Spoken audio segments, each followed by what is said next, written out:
Bonjour et bienvenue dans Entreprendre avec équilibre, le podcast qui t'aide à créer ta vie d'entrepreneur en pensant à ton bien-être. Pris dans nos projets pro et le rythme palpitant de la vie d'entrepreneur, parfois on s'oublie. Alors comment trouver un équilibre entre le pro et le perso ? Comment soigner sa santé physique et mentale en gérant son business ? Comment entreprendre et profiter pleinement de sa vie ? Si tu te poses ces questions, ce podcast est fait pour toi. Chaque mois, découvre des épisodes pour t'aider à mener une vie harmonieuse et épanouissante. Une vie qui te permet de concilier à la fois le pro et le perso. Une vie qui te permet de trouver ton propre équilibre. Les personnes qui font un burn-out sont faibles. Faux. L'ego, c'est uniquement de l'arrogance. Faux. S'aimer soi-même, c'est égoïste. Faux. La performance peut être une manière d'éviter de ressentir sa vulnérabilité. Vrai. Pour éviter un burn-out, il suffit d'apprendre à dire non. Faux. Le manque d'estime de soi peut conduire à la suradaptation. Vrai. L'ego cherche avant tout à nous protéger, même quand ses stratégies nous détruisent. Vrai. On peut réussir en étant en désaccord avec soi-même. Faux. J'ai besoin de faire plus pour prouver que je mérite de réussir. Faux. S'épuiser pour les autres, c'est parfois une manière d'éviter de s'occuper de soi. Vrai.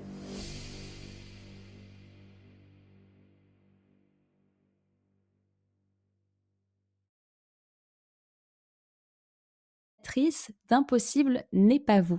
Elle accompagne depuis plusieurs années des personnes hypersensibles, ambitieuses et souvent paralysées par leurs émotions ou leurs croyances limitantes pour les aider à libérer leur authenticité et retrouver confiance en elles. Dans cet épisode, on va plonger dans les mécanismes de l'ego, du manque d'estime de soi et de l'épuisement. On va pouvoir explorer comment se reconnecter à soi-même, comment apprendre à s'aimer pour reprendre sa place sans s'épuiser. Si tu t'es déjà senti obligé de prouver ta valeur, de compenser ou d'être toujours plus, alors reste avec nous, cet épisode pourrait bien résonner fort en toi. Bonjour Déborah et bienvenue sur le podcast. Bonjour Nélia, merci de m'accueillir. Merci à toi de venir sur le podcast. Avant de commencer, comme tu le sais, je propose un petit jeu à mes invités pour en savoir un petit peu plus sur eux. C'est le jeu des 2 vérités et du mensonge. Donc pour ça, on a besoin de 3 choses sur toi, dont une qui est un mensonge. Le but étant de découvrir où se trouve le mensonge. Est-ce que tu veux bien nous dire 3 choses sur toi et on y reviendra à la fin de l'épisode ? Ok, les 3 faits sont, le premier, c'est j'ai plus de 300 pierres de lithothérapie dans mon bureau. Ok.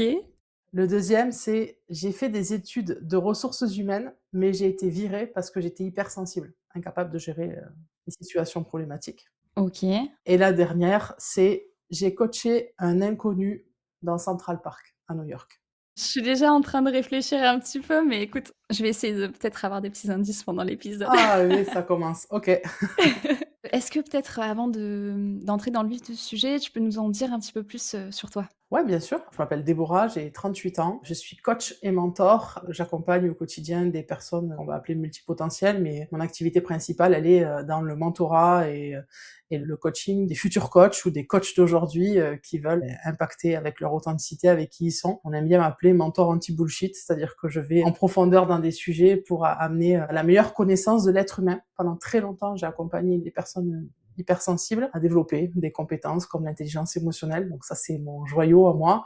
Mais je suis aussi formée à d'autres outils comme le human design, les neurosciences, la PNL. Voilà, donc il y a pas mal de choses dans ma boîte à outils. Et je prends un plaisir dingue à faire ça depuis maintenant plus de 5 ans. Donc au quotidien, c'est ce que j'aime bien faire. J'ai été ancienne sportive de haut niveau. J'ai joué au basket pendant des très longues années. Je ne te dirai pas plus d'informations pour que tu découvres le mensonge. La performance, l'envie de se dépasser, etc. Ça fait partie aussi de mes envies et de ce que je transmets au quotidien. Je vis dans le sud-ouest de la France, au bord de la mer. J'aime beaucoup l'endroit où je suis. J'adore voyager. Voilà, ce que je peux dire sur qui je suis et ce que j'aime faire. Alors tu parlais d'intelligence émotionnelle. Si tu devais l'expliquer à un enfant de 7 ans, comment tu lui expliquerais? En fait, l'intelligence émotionnelle, alors il y a Daniel Goleman qui est celui qui a mis en avant énormément l'intelligence émotionnelle. Si les gens ont envie de lire plein de choses à ce sujet, il y a un gros livre qui existe qui s'appelle l'intelligence émotionnelle. De manière très simplifiée, c'est la capacité à repérer, à analyser et à accepter ses émotions pour en saisir le message. Dans émotion, il y a emotion. Et donc, l'émotion est là pour nous faire bouger, pour nous donner une information et pour retraiter cette information et prendre une décision et une action à la sortie de ça. Donc, aujourd'hui, l'intelligence de ces émotions, c'est justement ne pas les refouler, ne pas les bloquer, comprendre que ça nous traverse, comprendre que ça fait partie de nous, et à l'inverse, ne pas se faire ensevelir par nos émotions, parce qu'on a deux camps aujourd'hui. On a le camp de non, mais il n'y a pas de place pour les émotions, on trace et puis on verra plus tard, et on sait ce que ça peut donner. On va en parler pendant ce podcast. Et puis on a aussi de l'autre côté toute la team qui dit ah oui mais moi je suis dans mon émotion donc en ce moment c'est difficile pour moi de refaire quelque chose etc. Ben en fait il faut prendre un peu de ça, mixer, secouer et c'est là la situation, c'est avoir la conscience qu'on a des émotions, prendre l'information mais après continuer à aller vers ce qui nous fait envie, vers ce qui nous anime quoi. Et pas du tout refouler ça. Voilà. Donc l'intelligence c'est comprendre le message pour pouvoir modifier soit un comportement, soit une pensée liée à ça. Oui et du coup, avoir l'émotion comme boussole pour trouver un certain équilibre et ne pas être, comme tu disais, soit dans le déni, soit trop dans le que ça nous paralyse, en fait. Exactement, ouais et c'est souvent parce qu'on est trop dans un des 2 qu'on va basculer après de manière, très, très, très, virulente dans l'autre excès et donc en fait, on alterne entre, je suis tout le temps bloqué dans mes émotions et non, j'en ai pas et je m'écoute pas, quoi. Comment on peut sortir de ce cercle? En travaillant sur son intelligence émotionnelle, c'est-à-dire en acceptant les choses et en fait, c'est ce qu'on appelle le deep working selon moi, c'est travailler en profondeur sur notre système émotionnel, en arrêtant de se dire qu'on en a pas besoin, parce qu'on en a tous besoin. La vie nous amène toujours des challenges, peu importe, au final, ce qu'on traverse, peu importe notre degré d'intelligence émotionnelle. Mmh. En fait, aujourd'hui, on doit tous continuer à travailler sur ça. C'est un muscle, c'est un peu comme la confiance en soi, j'aime bien dire ça. Si tu t'arrêtes de le travailler, bah, tu perds en compétences et du coup, bah, derrière, ça revient. Les mêmes schémas reviennent se proposer. Donc, c'est déjà repérer ses émotions primaires, différencier, écouter son corps, parce qu'il y a beaucoup de choses qui se passent dans le Mmh. corps quand on n'écoute pas nos émotions ou quand on les écoute trop. On est plutôt bien fait, hein, l'être humain est plutôt bien fait avec tout ce qui est relié aux sentiments, aux ressentis corporels, Mmh. aux émotions, aux pensées. Travailler sur son mindset aussi, parce que les pensées génèrent des émotions et inversement. Donc, faut bosser sur soi, le dev perso, quoi. C'est vrai qu'apprendre à s'écouter, on a plein d'indicateurs et de messages pour, savoir est-ce qu'on est, sur la bonne voie ou quand des fois l'émotionnel prend trop le dessus ou le rationnel au contraire, ce que tu disais tout à l'heure, hein, être soit dans le déni Mmh mh. complet, soit dans le je les écoute tellement que ça me paralyse et effectivement apprendre à écouter ses émotions, ça peut servir de boussole aussi sur notre chemin et j'aime bien aussi ce que tu disais sur le fait de toujours travailler ça et que ce soit, comme un muscle et que pour moi ça rejoint cette vision que j'ai de l'équilibre où c'est jamais acquis et c'est quelque chose où les besoins changent aussi et tu le disais, hein, la vie, il y a toujours des nouveaux challenges qui arrivent, donc apprendre à accepter aussi que le mouvement fait partie de la vie, le changement aussi et que, avoir des outils ne veut pas dire ne plus souffrir ou, ne plus avoir de challenge ou les vivre de manière complètement sereine. On est humain, en fait. Ça fait partie de Mmh. l'être humain d'avoir ces fluctuations et d'ailleurs, si on en vient donc au sujet du jour, le fait d'en faire toujours plus, d'avoir cette quête de réussite parfois en s'oubliant, qu'est-ce que tu observes, justement chez les coachés qui viennent te voir dans ce mécanisme-là? Qu'est-ce que tu aimerais nous partager? Alors moi, j'accompagne les personnes qui ont envie d'accompagner les autres. Donc, si tu veux, il y a cette envie de contribution qui est fort. Mmh. Du coup, on travaille sur, 3 choses bien spécifiques, entre autres sur l'académie transmission. C'est, ne pas s'oublier, donc c'est-à-dire, OK, tu as envie d'impacter, tu as envie de contribuer, mais il faut pas que tu t'oublies dans l'équation, sinon tu te déconnectes de ce pourquoi que tu avais envie de te lancer. Il y a la deuxième chose qui est aussi de ne pas se positionner en sauveur, c'est-à-dire je vais me fuir un petit peu moi et puis je vais, derrière, faire en sorte que tout le monde autour de moi aille extrêmement bien et moi c'est pas important, tant pis. Et puis, le troisième axe, c'est, la connaissance de soi. Mmh. Donc vraiment accepter de savoir qui je suis et cetera, dans qu'est-ce que j'aime pas, comment je peux dire non à ça. Parce que des gens qui viennent te voir pour bosser avec toi, des fois tu as le droit de dire non parce que tu as pas envie d'accompagner cette personne-là, parce que tu le sens pas ou parce que ça fait pas partie de ce que tu as envie de faire et voilà. Donc, c'est vraiment ces 3 choses-là qu'on travaille et aujourd'hui, principalement, c'est je veux avancer, je veux générer du chiffre, je veux vivre de mon activité, vite, vite, vite, vite, vite. Il y a une sensation d'urgence avec la saturation sur les réseaux sociaux, du côté coaching, consulting, thérapie, voilà, tout ce qui est les réseaux sociaux, les plateformes ont fait exploser ces gens-là en mode OK, on y va et je veux que ça soit vite et rapide. Mais en fait, on a des gens qui veulent plus prendre le temps de se connaître, en gros, de lever le capot et d'aller mettre les mains dans le moteur pour savoir un peu qu'est-ce qu'il y aurait à traiter, qu'est-ce qu'il y aurait à soigner, qu'est-ce qu'il y aurait à. Et donc moi, la première chose que je dis, c'est il n'y a pas d'urgence, il y a que de la mauvaise organisation. Donc il va falloir qu'on travaille ton organisation. Et ensuite, si tu es dans une situation d'urgence où tu veux être pressé d'avoir des clients, vite, vite, vite, vite, vite, ça veut dire que tu fuis quelque chose, ton client n'est pas là pour être sauvé. Tu es pas là pour le sauver, mais il est pas là pour te sauver non plus, quoi. Ouais. C'est pas parce que tu as plein de clients que tu vas avoir une meilleure vie et du coup, tu vas conditionner le fait que tu aies beaucoup de clients au fait d'avoir une meilleure vie et c'est là le piège, en fait. Mmh. Donc on remet les choses, ça part de toi et tu dois être, assez sécurisé et sécurisant dans ta posture. Quelle est la plus grande confusion que l'on peut faire entre aider les autres et s'oublier soi-même? Je pense qu'il y a aussi des moments où on peut se mentir à soi-même, c'est-à-dire, en fait, j'ai envie d'aider les autres, mais au fond, c'est pour s'oublier soi-même. Alors, c'est là où l'intelligence émotionnelle, elle a une part très importante. L'émotion, c'est quelque chose de j'aimais bien dire ça au début quand je me suis lancée, et je faisais déjà on parlait des intelligences émotionnelles et j'expliquais que l'émotion, c'était encore plus contagieux que le Covid. Notre cerveau, il a des neurones parasympathiques, dans le cortex préfrontal, qui fait que tu vas voir quelqu'un, tu vas quasiment ressentir immédiatement ce qui se passe pour lui. Le visage, le non-verbal Mmh. va nous donner des informations sur l'état, sur l'humeur de la personne. Sauf si tu es dans une situation de spectre autistique, etc. C'est une partie à côté. Le spectre autistique, c'est-à-dire l'incapacité justement à pouvoir déceler les émotions et à avoir les codes non-verbaux entre les êtres humains. Mais on va dire que 90% de la population est câblée de manière à avoir ça. Mmh. Et donc du coup, chez les gens qui sont dits hypersensibles, par exemple, en fait, eux, ils ont cette partie-là surdéveloppée. Donc, ils vont pouvoir rentrer dans une pièce ou aller faire leurs courses au supermarché et connaître l'humeur de la caissière et se dire: «Ouh là là, il y a un truc qui va pas», sans avoir besoin de communiquer. Mmh. Si tu n'as pas la conscience que, en fait, ça vient pas de toi, que toi, ça va, en fait, aujourd'hui, potentiellement, tu passes une super bonne journée, mais que c'est la personne qui est en face de toi qui ne va pas bien, en fait, son urgence, son désagrément, sa mauvaise humeur va devenir la tienne. Oui.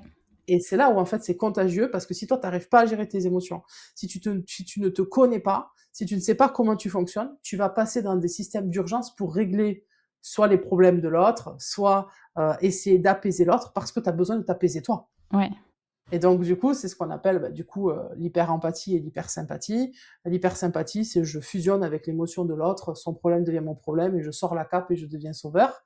Ou l'hyper-empathie, justement, c'est j'ai l'information, ça ne m'appartient pas, j'ai bossé sur mes émotions, donc je vais pouvoir proposer des options en faisant comprendre à l'autre que je ne suis pas responsable de son problème, c'est à lui de prendre les choses en main.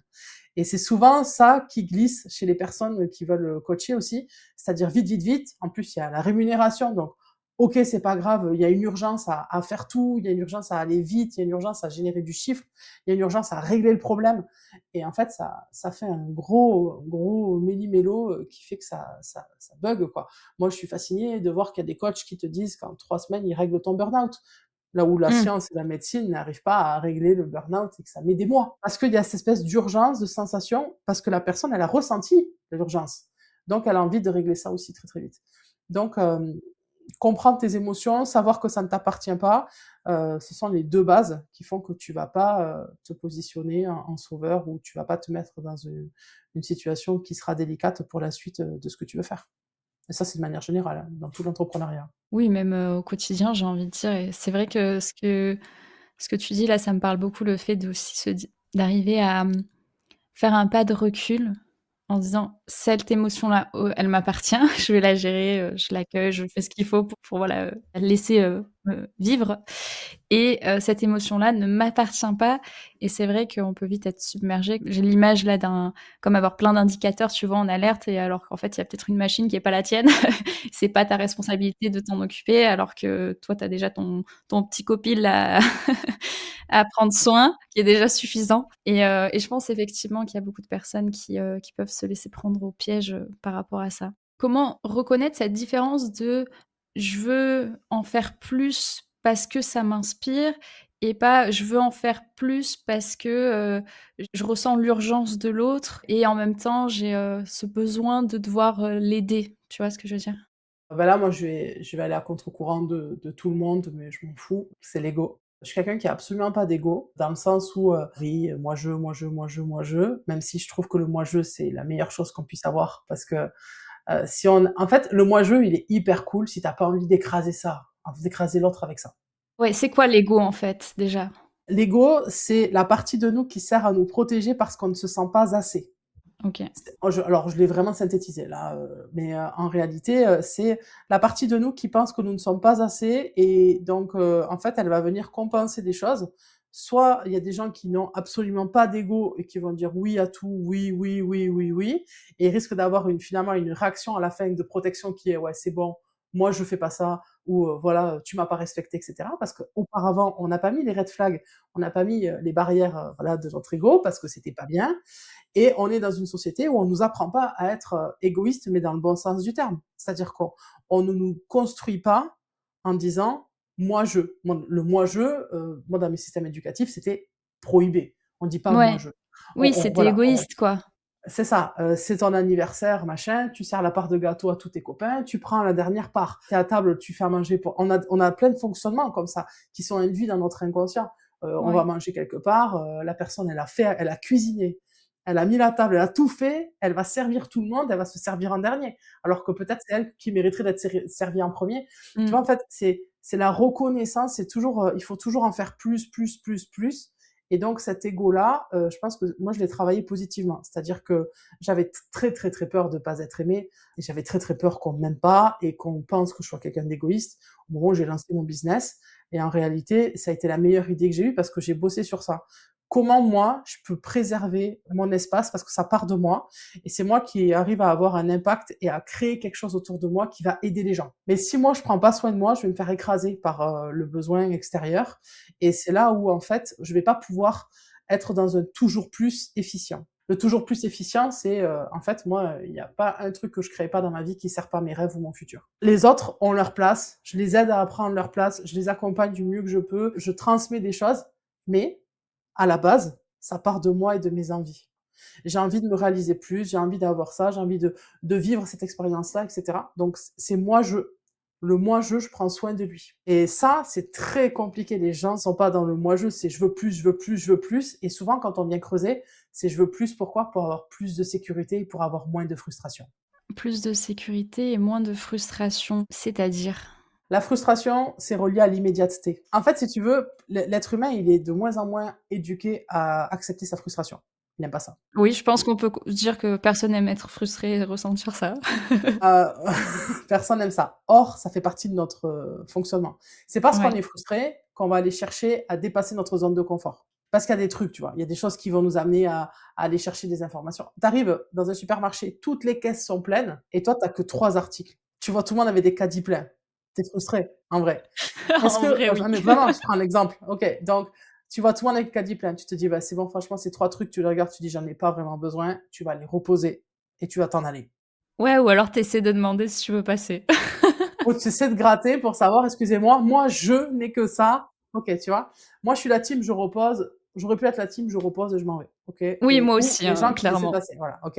Et je vais pousser le truc pour toi, Nénia. Tu vas il y a 4 il y a 6 caddies pleins devant toi et tu vas faire Ouais. 6 fois la démarche de dire: «Excusez-moi, j'ai que ça, vous serez d'accord de me laisser passer?» Franchement, je vais faire une analyse d'abord, c'est quoi ce que j'ai là, les 3 choses que j'ai, est-ce que j'en ai vraiment besoin effectivement? Exactement. Tu regardes si tu en as vraiment besoin. C'est 3 paquets de chocolat, pour les fêtes de Pâques. Alors ça oui, par contre pour le chocolat, je suis capable. J'en étais sûre. OK, ça c'est 3 trucs dont tu as absolument pas besoin, tu vois? Voilà et donc tu dis: «Franchement, je pose». Ben, qu'est-ce qu'on a créé? Des caisses automatiques, moins de 10 articles. Hop là! Ça tombe bien, tu peux passer là sur le côté, tu peux aller plus Mmh. vite. Ta frustration, voilà, tu vois? Et la frustration, elle fait partie de nous. Pourquoi? Parce qu'en fait, c'est l'impatience. Si tu as pas la patience, on n'a plus la patience, tout va très vite. On a l'immédiateté au bout du doigt. Donc, comme on a l'immédiateté au bout du doigt et qu'on a des gens sur les réseaux qui nous disent: «Mais tu peux faire 10K. Ne t'inquiète pas, tu peux pas faire 10K, tu peux faire 5K. Très vite, en 3 mois». Mmh. Mmh. Bah, des gens ils disent: «Ouais, c'est immédiat» et j'y vais. Parce que j'ai pas la frustration de travailler sur le temps. Parce que ralentir, c'est s'introspecter et s'introspecter, c'est mettre les mains dans le moteur et ça fait pas plaisir toujours. Voilà, donc voilà, tu vois? Pas toujours, non, c'est inconfortable. C'est Ouais. ça. Ben, l'ego, il est là pour nous dire: «OK, je veux plus. Je veux plus», mais la frustration, c'est: «Est-ce que je suis capable? Est-ce que j'ai un muscle de la frustration qui est très éduqué, très musclé, en fait, pour pouvoir aller chercher le "je veux plus" dans le temps?» Dans le temps, c'est ça. OK. Et ça, pas tout le monde y est dessus. Et en fait, c'est ça la course à la performance. Je veux plus, parce que je dis frustration et sécurisation. Sécurité, je veux assez d'argent autour de moi pour être sûr que Je peux faire ce que je veux, comme je veux, Mmh. parce que ce que je veux et comme je veux, c'est à l'opposé de la frustration. Les gens qui entreprennent pour avoir de la liberté, ce sont des gens qui sont frustrés d'avoir un patron. Certains, pas tous. Là, je dirais ouais, oui et non, parce que je pense qu'il y a ça peut être ça, mais je pense que ça peut être aussi, d'autres éléments de modèles aussi, tu vois? Parce qu'on a tous nos rythmes aussi, nos manières de faire Ouais, et des fois, c'est pas forcément adapté d'essayer de s'adapter au modèle d'un autre, quoi. je suis d'accord, mais c'est toujours lié à la frustration. Par contre, effectivement, je trouve ça hyper intéressant, la notion que tu amènes aussi dans le temps, tu vois? Et que, l'épuisement de toujours plus, il y a cette notion d'urgence et là, on revient à ce que tu disais, il y a notre urgence à nous, mais qui peut être aussi le reflet de l'urgence de l'autre, mais que du coup, on accepte de prendre pour nous parce que ça engendre de la frustration et que c'est quelque chose qu'on n'est plus habitué effectivement à accueillir. Ouais et du coup, quand pour en revenir, comment faire la différence de je veux en faire plus parce que ça m'inspire ou je veux en faire plus pour être aimé, je comprends qu'il y a cette notion, ouais, d'urgence aussi. Finalement, ça ramène aussi au pourquoi. Pourquoi je le fais? On dit souvent qu'il faut poser la question là, pourquoi, 1 fois, 2 fois, 3 fois, 5 fois, ouais. jusqu'à avoir vraiment le pourquoi. Ça pourrait être un moyen ça, non? De se rendre compte qu'on est dans le toujours plus «nocif» entre guillemets ou qui nous pousse à jamais s'arrêter en fait, jamais être comblé. Selon moi, c'est précieux d'avoir un toujours plus qui est relié au haut de la pyramide de Maslow. C'est-à-dire, le toujours plus doit pas être là pour t'amener toujours de la sécurité, pour t'amener toujours, de la confiance, parce que sinon c'est très instable, en fait. Ce toujours plus, il ne s'arrête jamais et ça veut dire que tu ne consolides jamais ta confiance, tu ne consolides jamais ton sentiment de sécurité, tes besoins primaires, en fait. C'est là où c'est dangereux. C'est là où tout peut s'effondrer. Donc, Ouais. le toujours plus, il est profitable, mais il doit pas être, une marge de manœuvre, enfin, il doit pas être une marge de conduite, qui est tout le temps en train de dire: «Vas-y, fais plus, vas-y, fais plus» et comme tu fais plus, tu verras, les gens, ils vont plus t'aimer encore. Le besoin d'amour, ça fait partie des besoins fondamentaux.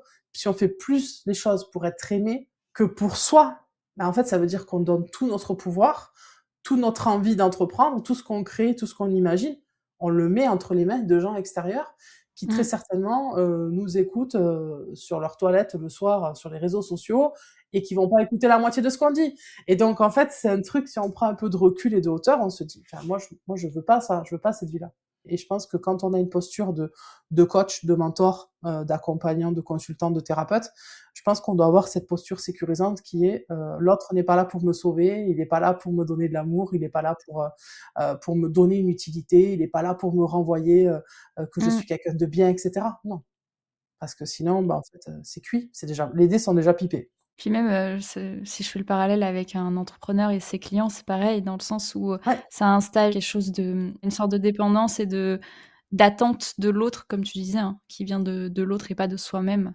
Effectivement et c'est pour ça que tu nous parlais de l'ego, du fait que, ça pouvait, mener à l'épuisement parce que ce besoin d'être rassuré sur le fait que ce qu'on fait, c'est bien, c'est suffisant, et d'aller chercher l'approbation, extérieure encore et encore.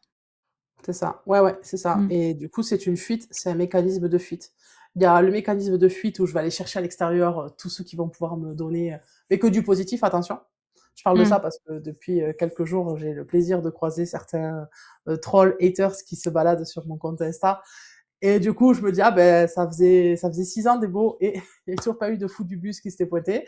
Donc Ouais. ça y est, ils sont là» et c'est hyper intéressant parce que pourquoi je kiffe plus un que l'autre?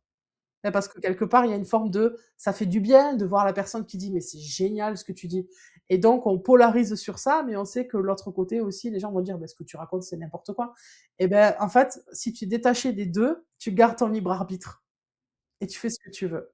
Et comment se détacher des 2? En fait, c'est travailler sur soi et il y a pas un jour qui passe sans que je ne m'encourage pas. C'est-à-dire que je nourris mon propre ego. C'est-à-dire que quand je me lève le matin, affirmation positive, je suis en mode, je m'encourage. Je me dis que c'est bien ce que je fais, que je me choisis un jour de plus, que je fais, pas le choix forcément de la facilité, mais que je fais un choix qui me ressemble et que je suis très alignée. Je vais, lire du dev perso, je vais, travailler sur mon système de valeurs. Mmh. Je connais un peu ma carte, de comment je suis aujourd'hui.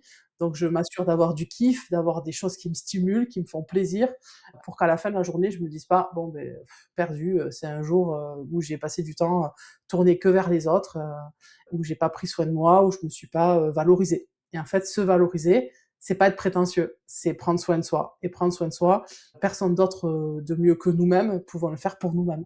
Ouais, tu es ton meilleur ami. Exactement.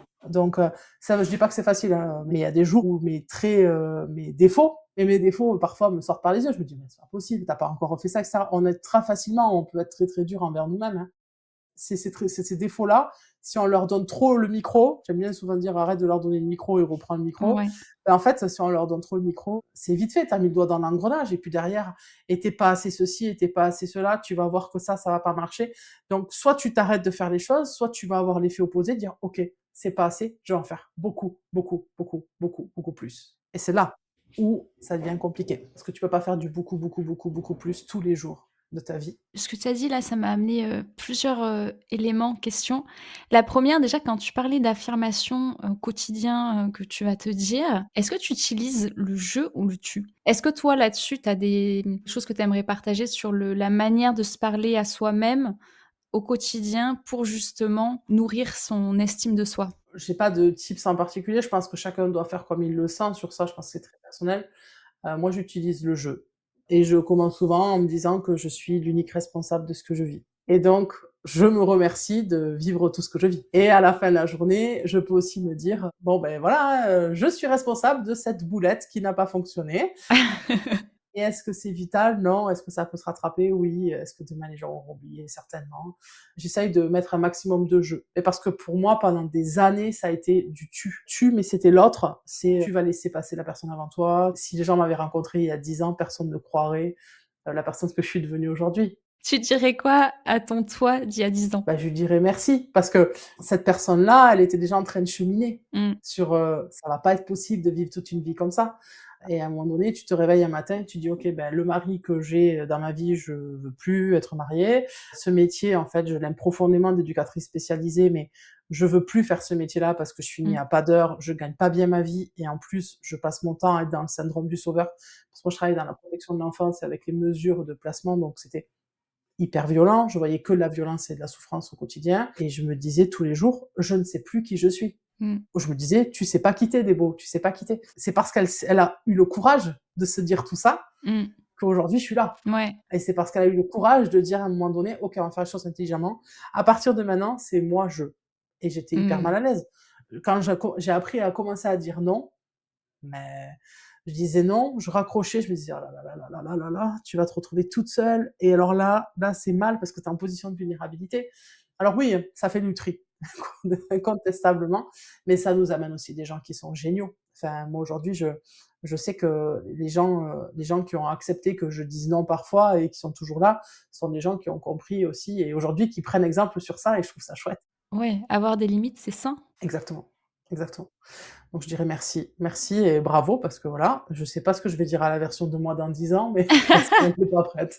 Elle a compris que toutes les limites étaient ça et c'est un peu le concept de l'impuissance apprise. C'est, on t'apprend à ne pas dire non. On t'apprend à être, voilà, pleasure people et j'ai encore ce travers-là un peu parfois, mais avec des gens que j'aime beaucoup, qui sont souvent des gens de ma famille ou des amis très proches. Mmh mh. Ça me va de le faire un peu comme ça, mais dans la vie de tous les jours, je Oui, par parcimonie et ouais. je trouve ça intéressant ce que tu dis aussi. Il y a les proches, avec qui on va être peut-être plus tolérant ou on les limites vont pas être forcément les mêmes qu'avec des clients ou justement, Tous mes coachés, tous mes clients, tous mes élèves de l'académie ou même les 250 personnes que j'ai accompagnées avec mon programme précédent te diront: «Ah non, elle c'est pas le genre à dire oui, pour faire plaisir». Ça, c'est certainement pas le premier trait qu'elles vont me donner. ouais, du coup, ça revient aussi au vrai faux, qu'on disait tout à l'heure, le fait que l'ego, c'est uniquement de l'arrogance. Non, Non, non pas et non. uniquement. Pour moi, c'est hyper important et souvent on a des phrases qui disent: «Ouais, tu dans ton ego, t'es blessé». Mais oui, c'est la partie blessée en fait, c'est le petit enfant qu'on a été à un moment donné, qui a vécu ses frustrations, ses blessures et qui aujourd'hui réagit avec son degré de conscience et d'intelligence émotionnelle de quand on a entre 4 et 8 ans et qui, dit: «Non, mais en fait, moi je veux pas qu'on joue plus avec moi, je veux pas qu'on se moque de moi à l'école, Mmh. je veux pas, que mes parents divorcent, je veux pas que ma mère m'aime plus, je veux pas» enfin toutes ces choses-là, en fait et il n'est question que de ça au final, hein. Moi, si je devais simplifier les relations humaines, parce que j'adore apprendre l'intelligence humaine, il est question que de ça. Il est question de nos parties blessées, qu'on a le courage ou non d'aller réconforter, d'aller, voilà, réconcilier pour pouvoir avancer et réaliser nos envies et nos rêves. La phrase: «Je fais tout pour réaliser mes rêves», je pense que tu dois avoir bien 60 des gens qui disent: «Mais on n'a pas le temps de rêver les gars» et nous les entrepreneurs, je pense qu'on est une espèce à part qui disent: «Mais non, mais moi je rêve de liberté, je rêve de ceci, je rêve de cela» et donc on se dit: «Ouais, bon, eux, ils sont farfelus» mais parce que je pense que les gens qui entreprennent ont un sas supplémentaire pour laisser place à leurs rêves. Mmh. Parce qu'ils ont déjà un peu fait le chemin, tu vois, d'aller voir cette partie blessée d'eux-mêmes, cette partie d'ego. Qu'est-ce que tu rêves d'avoir? Et je pense qu'il y a aussi une autorisation déjà qui a été donnée à soi-même. Mmh. Quand on se lance à son compte, tu vois, on se donne déjà une autorisation de se dire: «En fait, là où je suis, ce n'est pas là où j'ai envie d'aller et ça ne me convient pas, donc je décide de prendre un autre chemin». Est-ce que ça va être le bon? On n'en sait rien, tu vois? Mais je décide d'expérimenter autre chose. Je me donne cette autorisation-là et je trouve que c'est déjà un pas qui est d'une certaine puissance, hein, parce qu'on vient se valider.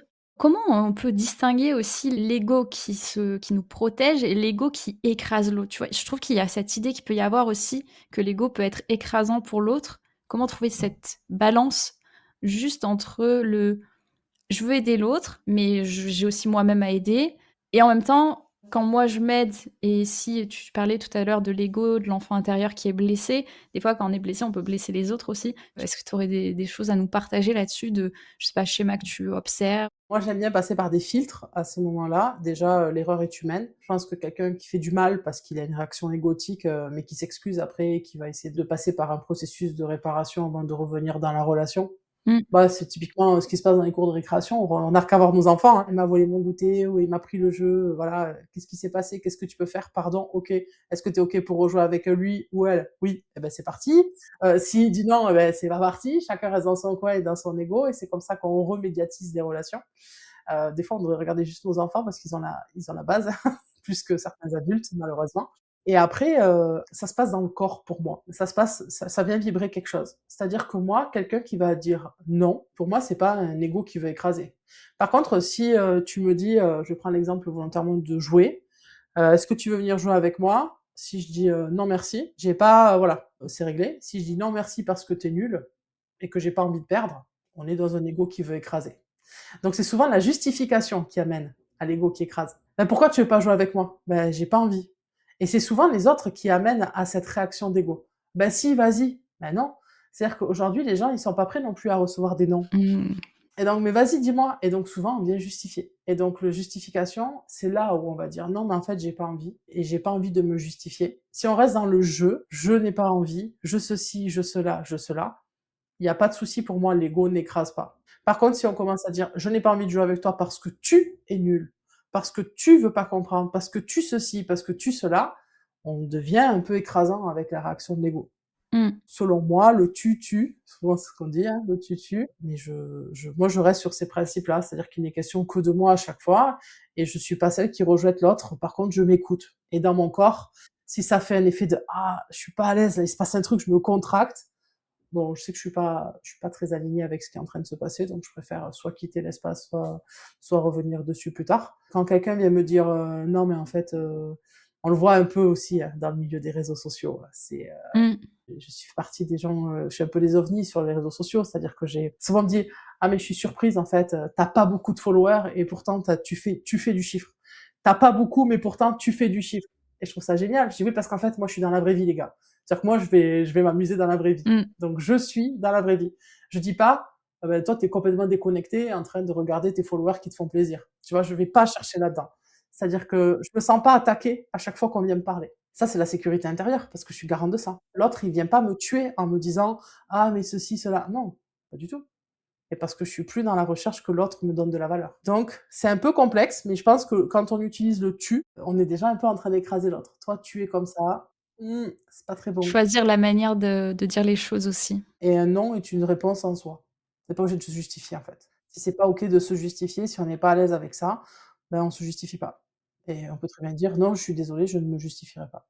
Apprendre à poser ses limites, ça aussi, c'est à l'instant, tu donnais l'exemple de quelqu'un qui viendrait t'attaquer sur les réseaux par rapport à ton nombre de followers, sur le fait que ça ne va pas t'atteindre parce que tu as une sécurité intérieure qui est aussi, avec des bases suffisamment solides pour ne pas te laisser déstabiliser par une attaque externe, on va dire. Quelles est selon toi les étapes clés que tu as eues pour, construire cette sécurité intérieure solide?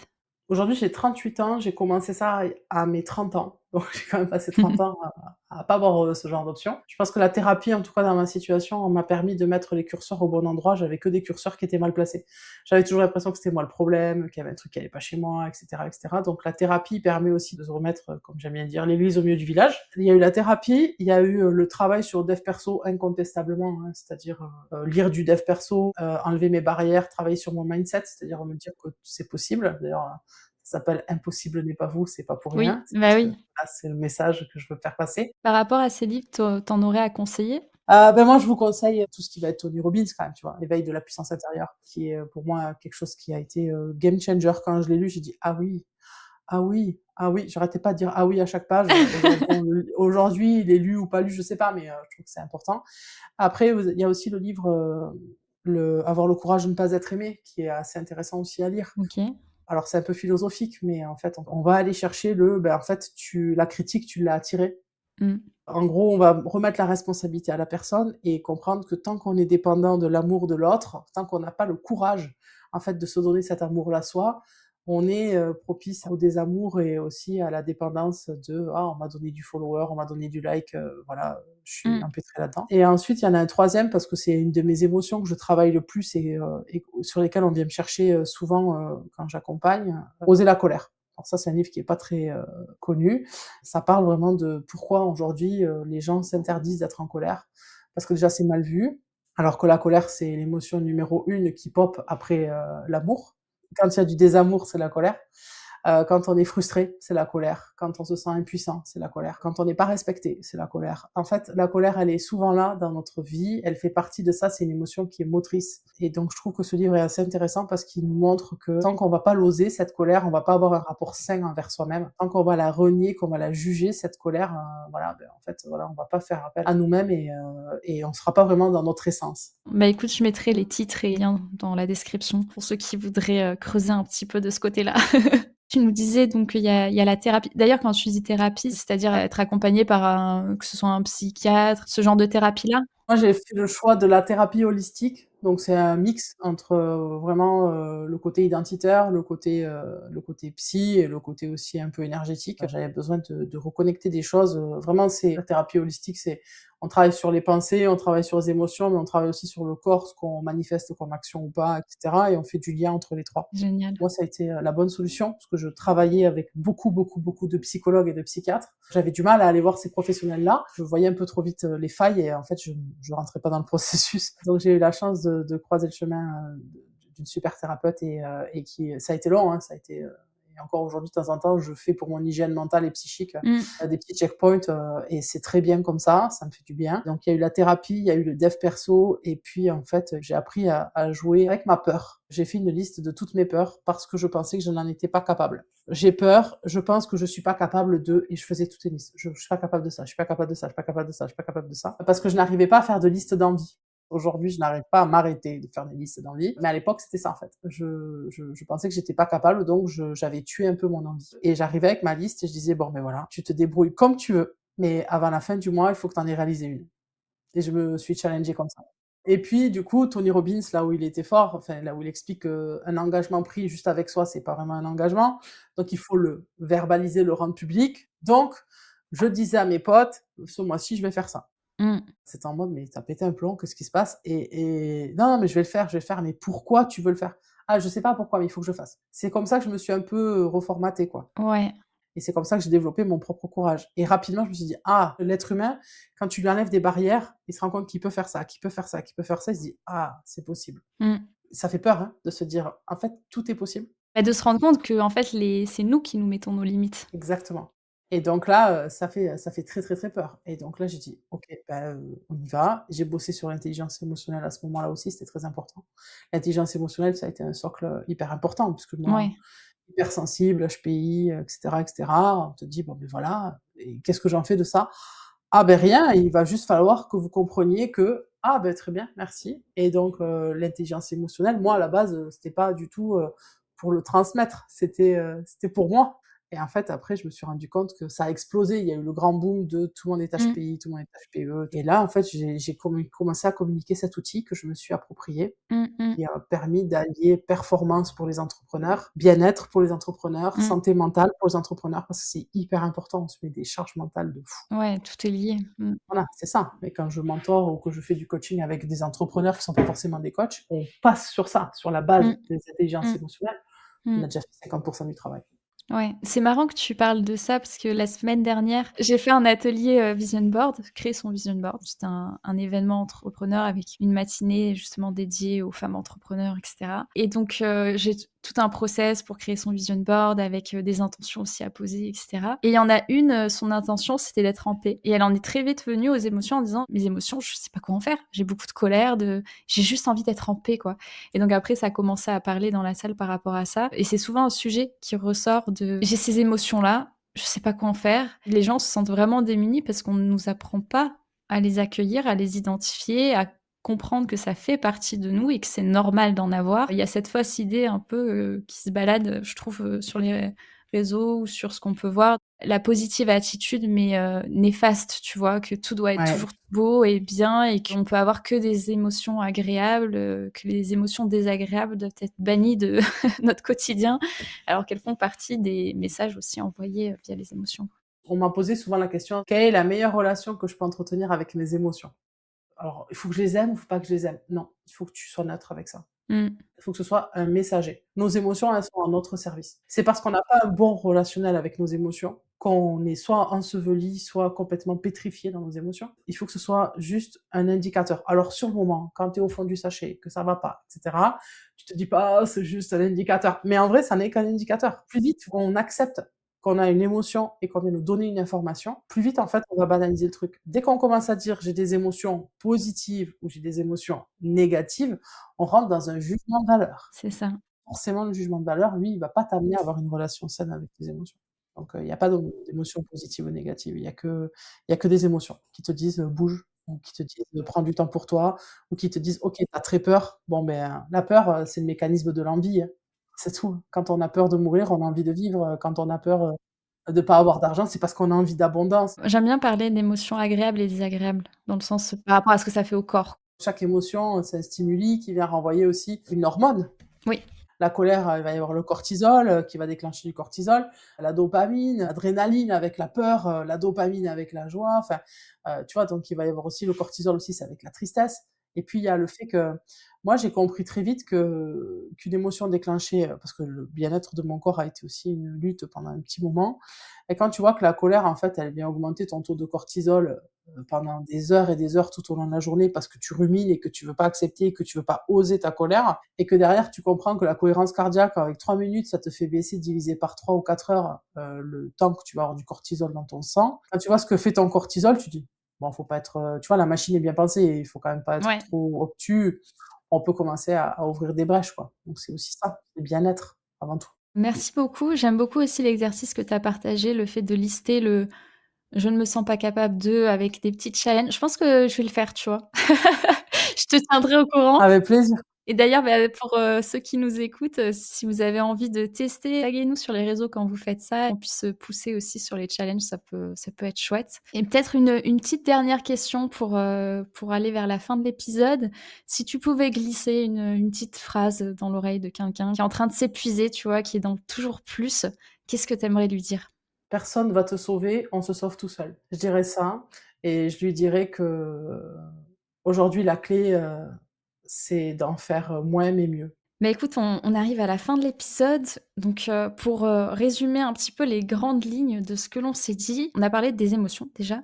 Le fait de comprendre qu'une émotion, des fois, ne nous appartient pas, qu'on peut, s'identifier aux émotions des autres et à l'urgence des émotions des autres. Tu parlais avec une image qui, je trouve, est bien parlante, le fait de dire que l'émotion, c'est encore plus contagieux que le Covid et d'avoir conscience de ça et que, l'urgence de l'autre donc n'est pas toujours, la nôtre pour, apprendre à distinguer, l'émotion de l'autre et notre émotion et déjà, savoir faire la part des choses là-dedans. parce que ça peut être un des premiers facteurs, on va dire, qui peut nous amener à être dans le toujours plus en ressentant l'urgence de l'autre et en voulant y répondre. Tu nous disais que c'était beaucoup lié à l'ego, cette partie de nous qui sert à nous protéger quand on pense qu'on n'est pas assez, justement, qui, liée à la frustration, peut nous amener à nous pousser à l'impatience et à vouloir en faire plus sans être à l'écoute de nos propres besoins et de notre propre rythme. En clé, tu nous disais que pour justement y voir plus clair dans tout ça, c'était important de travailler sur soi, d'apprendre à identifier ses propres émotions, ses besoins, de s'encourager au quotidien aussi. Tu nous as partagé le fait que toi, par exemple, tu avais des affirmations au quotidien que tu te disais qui t'aidaient à apaiser cette partie de toi pour te valoriser. On passe notre vie avec nous-mêmes, hein, donc tant qu'à faire, s'en servir. Et aussi bien garder à l'esprit que l'erreur est humaine, que c'est OK de se tromper et ça fait partie de l'être humain. C'est ce qui nous permet aussi d'avancer et de faire mieux les fois d'après. Tu nous as parlé aussi de l'écoute du corps, justement, que beaucoup de choses passent par le corps et que c'est ce qui va permettre aussi de repérer est-ce qu'on est dans le faire plus, est-ce qu'on est dans l'inspiration, qu'est-ce que ça réveille en nous corporellement. Les sensations ne sont pas les mêmes. Et enfin, tu nous as dit que pour éviter d'être dans le toujours plus et dans se nourrir à partir de la validation extérieure, une des clés essentielles, c'est justement d'être suffisamment en sécurité avec soi-même à l'intérieur pour ne plus se laisser impacter par les réactions extérieures, que ce soit l'amour ou le désamour, ou tu parlais de haters, mais aussi, voilà, même dans les valorisations externes qu'on peut avoir, apprendre à se détacher de ça, de l'un et de l'autre, pour être plus apaisé et avoir une sécurité intérieure solide. Tu nous as partagé des outils que toi-même tu avais pu avoir dans ta construction, qui seront d'ailleurs mis en description pour ceux qui nous écoutent, avec le petit exercice je ne suis pas capable de, et on se challenge avec bien sûr le respect de soi-même, hein, et on va à son rythme, mais justement prendre conscience de tout ça. Est-ce qu'il y a quelque chose que tu aimerais ajouter? Non, non, moi j'ai trouvé ça je trouve que c'est une thématique qui est importante et j'ai plaisir à remettre du deep, de la profondeur sur les réseaux sociaux, ça me plaît beaucoup et je pense qu'on a tous une responsabilité envers nous-mêmes sur, ce qu'on veut incarner et ce qu'on veut diffuser comme message et comme image. Moi j'ai pas d'enfants, mais j'en ai accompagné beaucoup et je trouve qu'aujourd'hui, les enfants, ils sont sur les réseaux tout le temps et si on n'est pas justement à recomprendre qu'il faut mettre de la frustration, que c'est important et qu'à côté de ça, plus ils vont travailler leur amour d'eux-mêmes et sortir de la superficialité de ces réseaux sociaux, plus je pense qu'on va avoir des mini êtres humains qui vont devenir des grands êtres humains et qui pourront impacter à leur tour. Donc je pense que quand on est sur les réseaux et qu'on a un business, on a tous une responsabilité, d'abord envers soi de se respecter et après de pouvoir véhiculer une image beaucoup plus authentique et beaucoup moins marketing. Ouais, parce qu'effectivement, les réseaux, ça fait partie de notre vie. Je me rappelle, justement, il y a quelques années, j'avais pris conscience du temps passé sur les réseaux et de l'impact que ça avait selon ce que je pouvais voir sur mon fil. S'il y avait des choses qui me touchaient de manière désagréable, ça pouvait impacter le reste de ma journée. Et du coup, je m'étais fait tout un tri en me suivant des comptes qui m'inspiraient, en réagissant au contenu qui m'inspirait pour avoir des choses qui soient agréables et qui servent ma vision là où j'ai envie d'aller et non pas me retenir là où je suis, en gros. Donc je trouve ça intéressant ce que tu dis quand on crée du contenu sur les réseaux, de se dire: «Est-ce que ce que je suis en train de créer, c'est cool pour l'autre aussi?» Merci beaucoup de ton intervention. Donc on va revenir au petit jeu. Et donc tu nous disais que tu as plus de 300 pierres de lithothérapie dans ton bureau. Et en même temps que je dis ça, tu vois, j'essaie de regarder derrière toi. Est-ce qu'il y a quelques petites pierres qui se cachent? Eh oui, tu peux pas voir en plus. En plus, tu as ma chance parce que mon nouveau bureau, effectivement, c'est pas très visible. Tu sais que j'en porte déjà, donc tu vois que j'en ai quelques-unes. Après 300, c'est beaucoup, je suis d'accord. Tu nous disais que tu as fait des études de RH, de ressources humaines, que tu t'es fait virer parce que tu étais hypersensible. Ouais. Donc c'était dur à gérer. Ou encore que tu aurais coaché un inconnu dans Central Park. Alors, par élimination, je pense que le dernier, coacher un inconnu dans Central Park, c'est tout à fait possible. En plus, tu m'as parlé d'un shooting à New York en off, donc je me dis, je pense que c'est possible que tu sois allé à New York et que de manière impromptue, on va dire, Comme ça, au coin d'une rue. ouais, ou genre au détour d'une conversation. Est-ce que j'ai juste ou pas? Il faut que je te donne la réponse là? Ah, c'est le faux, c'est ça, je me suis trompée. Ah, non, non, c'est le vrai, effectivement. Ah! J'ai installé un plateau visio et il y avait un de mes meilleurs amis qui est venu faire un shooting photo à New York. Je vais à New York tous les ans et c'est une ville que j'aime profondément. Et donc, on a installé un petit studio et on a ouvert un coaching. Et donc, j'ai coaché un Français d'ailleurs qui s'appelle Fred. Et s'il écoute ça, je lui fais un coucou. Ah, trop Ah oui, bien! et Ah on a ouais, fait un vrai vraiment de coaching manière filmé, officielle, où quoi. il est de dos, donc on le voit pas. Mais par contre, voilà, c'était un coaching 100% intuitif et c'est ce que je voulais montrer aux élèves de mon académie, qui est que quand tu as tes propres ressources et que tu es sécurisé, tu peux être sécurisant même pour un mec qui vient de te croiser et dans un pays où bah, c'est pas chez toi, quoi. Voilà. Donc oui, donc ça, c'est vrai. Donc il nous reste 2 Ouais. vérités, enfin 2 vérités, 2 choses dont un mensonge justement. En fait, j'essaie d'être stratégique, tu vois? Je me dis tout à l'heure, tu as dit: «Je vais pas en dire trop, sinon je vais te donner des éléments», donc je me dis: «Est-ce que tu as vraiment eu dans ton parcours des études RH, tu vois, au point d'être viré parce que tu es hypersensible?» J'ai l'impression que ça colle pas avec, ce que tu n'as pas voulu dire, tu vois? Mais comme tu ne l'as pas dit, je ne sais pas. Mais donc je partirais plutôt là-dessus, sur le mensonge, même si 300 pierres, ça me semble énorme, mais je me dis quoique, attends, 300 pierres, j'essaie d'imaginer 300 pierres C'est dans un beaucoup. bureau. Ouais, c'est quand même beaucoup, hein. Sur Poker Face, c'est beaucoup, c'est beaucoup. Ouais. Et peut-être que tu as raison, peut-être que finalement, voilà, peut-être que j'ai pas eu 1000 vies et que j'ai pas fait d'études de RH, on sait pas. En tout cas, tu sais pas. Moi, je sais. Quoique non, ouais, je suis en train de changer d'avis. Allez, je dis que le mensonge, c'est les 300 pierres. Eh ben, en fait, non, le mensonge, c'est l'autre.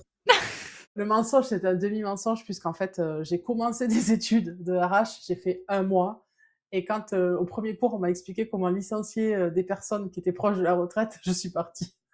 J'ai pas fait. J'avais traversé toute la France pour aller faire des études et j'ai pas donné suite. Donc, c'est pas vraiment ça. Moi, j'ai dit: «En fait, je vais pas savoir virer les gens, je vais pas réussir à le faire».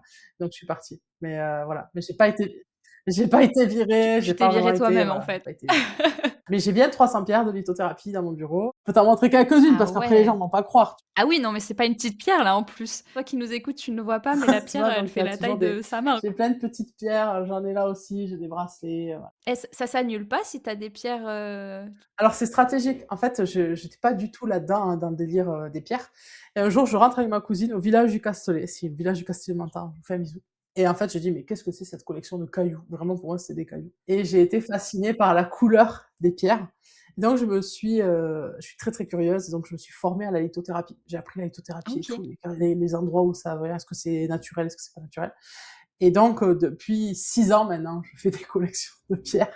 Bon là, on s'arrête un peu parce que voilà, mais j'en ai plus de 300, ouais. Bah, tu vois, j'ai fini par, me faire avoir. Ouais.